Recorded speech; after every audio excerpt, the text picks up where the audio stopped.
Thank you, Madam Speaker. I rise to ask question 153 of 2017 under my name. And the question is directed to the Honourable Minister for Education, Heritage and Arts. Can the Honourable Minister provide an update on the community outreach programs and the community-run courses that the Technical College of Fiji campuses are facilitating? Thank you, Madam Speaker. Thank you. I give the floor to the Honourable Minister for Education, Heritage and Arts. Honourable Speaker, we should thank the Honourable Member for asking this question. Madam Speaker, as you know, Technical College is a major educational strategy that this government has adopted to ensure that we reach out to those students who are not able to make it to the university because they're not really that good in higher education stream, or they don't have an aptitude in the higher education stream and they have an aptitude in the trade or skilled area. And therefore, because they are not able to make it up to year 12 and 13, they're not able to go to the university because they dropped out. Now, with the establishment of Technical College, we were able to get these students after year 10, they can branch out into the Technical College, in the technical stream, and still fulfill their dreams of going to the university and complete a bachelor's degree in various engineering areas. So, Madam Speaker, apart from that, we also have allowed the students who have dropped out, who have not completed year 10 or 9, but they are mature enough and have an aptitude in the trade area to pursue their educational dream to the Technical College. And these Technical Colleges are strategically located, Madam Speaker, throughout Fiji. We've got 13 campuses. And as rightfully raised by the Honourable Member, we don't want to establish an institution and it remains there and think that parents and students will come to the doorstep. There are some who still do not have that facilities to get the full information or come to the Technical College campus to obtain information of how to access their child. So we have reached out to them in a number of strategies to ensure that we do get full information to the students. It's important that, I mean, it's throughout the economy, Madam Speaker, providing full information and having it accessible to the rank and file is very important if you want to ensure that we get maximum benefit out of the institutions that we have established. Now, for the Technical College, Madam Speaker, numerous strategies were adopted to reach out to the community, village and community visits. The campus trainers make visits to the remote settlements and villages and provide information on the courses and programs that are offered at the Technical College of Fiji, various campuses, as well as how these programs, after the students have undertaken it, could transform not only the child but the entire household and community. The campus staff also team up with the community police while visiting communities, village and youth groups. The police team provides assistance to identify the inactive youths in the communities and support them and encourage them and motivate them to enroll at the various campuses of the Technical College. Madam Speaker, campus staff have also been involved in house-to-house visitations, such as in the settlements, cane belt areas, because unlike villages, in settlements, houses are not together, they're dispersed. So these kind of places you need to make house-to-house visit. In addition, the relevant Technical College staff have also teamed up with the corporate section that we established to undertake or identify those students who have dropped out from the school system and if we can get them back into the school system. So Technical College had played a very important role in assisting us to get those students back, either back into the high school or at the Technical College. Madam Speaker, we have also developed banners which were placed in towns during the year before the term 1, trimester 1, and same thing will be again placed before trimester 2 was done and before trimester 3. We have also distributed flyers to the people through these places We have also got a lift out inserted in the paper. We did that in December, then we did it in January again, just prior to starting of trimester 1, so that those households who have access to the dailies can get that particular flyer through the dailies, read them and see the opportunities out there. Madam Speaker, we have also rostered our staff to go on air in the various programs organized by the 2 radio stations in the respective vernacular languages, to also reach out to the public as well as ask, as well as respond to questions that the members of the public may have about the courses or programs that we offer out of the technical college. Madam Speaker, we have also organized school visits. After the term 3, once the term 3 has started, our technical college staff also visit the schools and talk to year 10, 11, 12 and 13 students and give them options of the kinds of programs that we offer, and also clarify to them that this is our pathway to university. Madam Speaker, what we have been making it very clear that the technical college programs are not really for dropouts only. It is for students who have an aptitude in the technical area. It is not for students who are slow learners. It is there for children who have an aptitude in technical area, so that we don't want to brand this technical college as initially that we had this notion about this vocational program, where anyone doing vocational program was seen differently, that these are slow learners or these are for rejects, etc. Madam Speaker. We want to get away from that. That's why, Madam Speaker, vocational program was not successful, because this negative connotation was attached to vocational program. And that's why we are using this terminology, technical program, technical colleges, Madam Speaker. So it's important that we understand that there's a brighter future for technical education. There's massive shortage of technical qualified people in the technical area, not only in Fiji, throughout the region and throughout the world, in fact. So, Madam Speaker, these were some of the strategies that we adopted to ensure that we are able to, while we have established these campuses with massive investment, because these are, to establish a technical campus for technical program, you need appropriate workshops and equipment, and it requires a lot of money, and we have invested millions of dollars to upgrade the workshops and construct new workshops to ensure that the program, which has been vetted by Higher Education Commission, is equivalent and offered at level 2, Madam Speaker.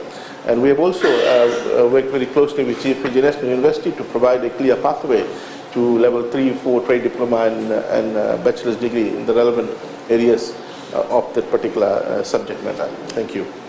Thank you. Honorable Mahmoudin.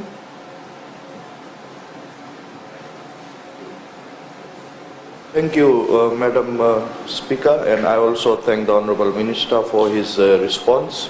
I did observe while he was responding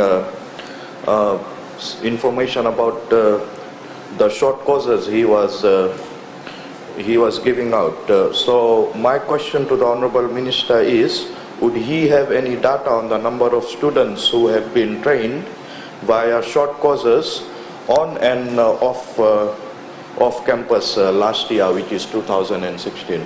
Thank you. Honourable Minister. Madam Speaker, I want to thank the Honourable Member for asking this question. Yes, I do have the data, Madam Speaker. Last year, we ran a total of 9.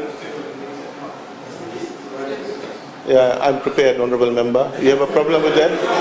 You have a problem with that? Madam Speaker, when we talk about good things, they don't like. When you talk about, when there's a negative thing, they don't like. They're worried about good data coming out to public. Honourable Member, Honourable Member, please do not respond to interjections. Just answer the question as has been asked. Thank you, Madam Speaker. Madam Speaker, last year we we provided short course to 9,419 students. 1 year alone, Madam Speaker.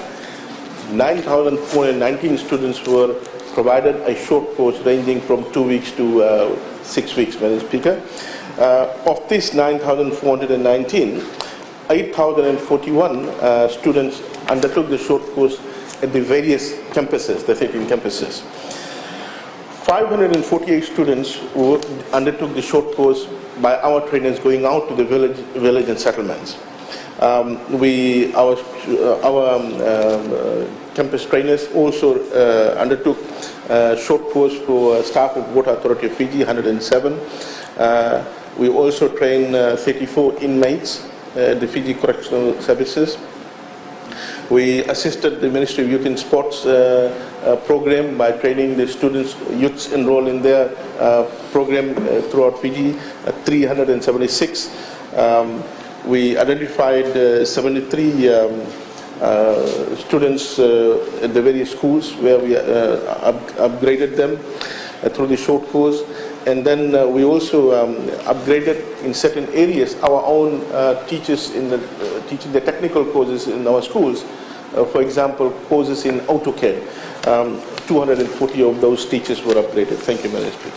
Thank you, Honourable Salatin. Thank you, Madam Speaker. Madam Speaker, accessibility is the key to fully realizing the opportunities offered by this technical college. For example, the one sitting in Bua at Nawava is like a white elephant because of distance and transport problems. Students or those eligible to access this opportunity in Wainunu, in Solevo Secondary School, and from Lekutu are not accessible because of those problems. So can the Honourable Minister confirm to the House or explain how accommodation facilities can be included in those facilities? Thank you, Madam Speaker. Thank you, Honourable Minister. Unfortunately, Madam Speaker, the Honourable Member, again, do not have full information about about the latest developments, Madam Speaker.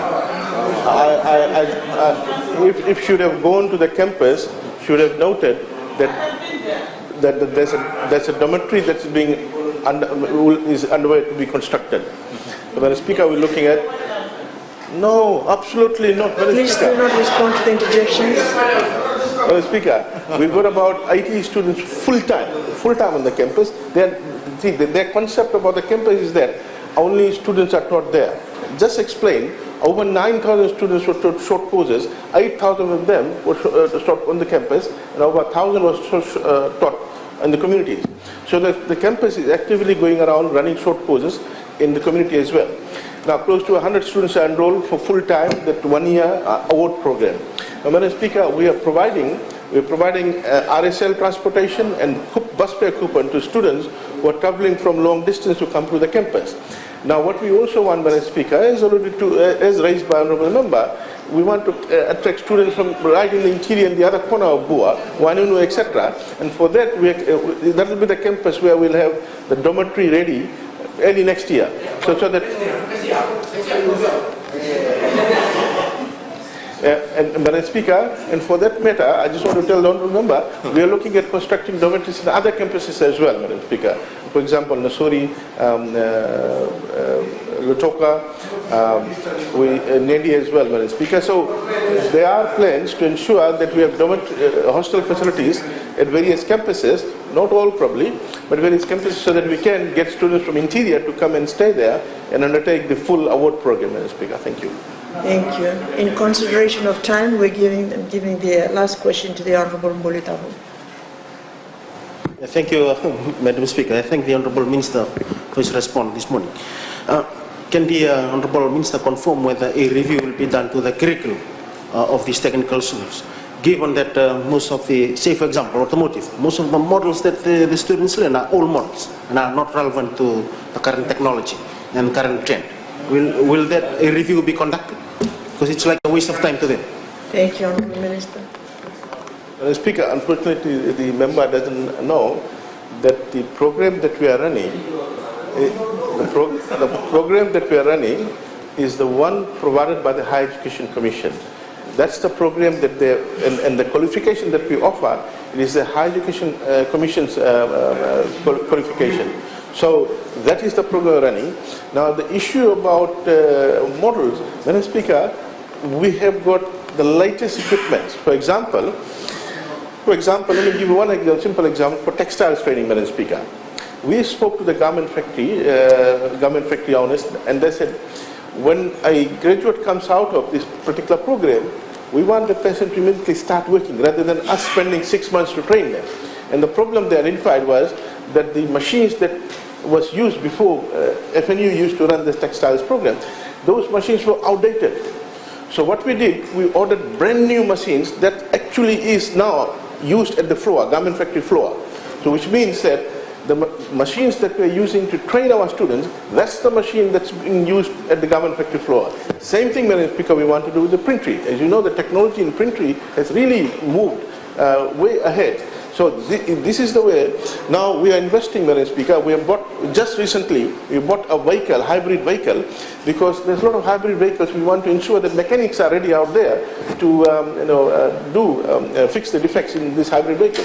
So, Madam Speaker, we are identifying how the technology is moving, and with that, we are ensuring that our workshops are equipped with the latest machines, so that students who graduate out of these campuses are relevant to the contemporary market. Thank you.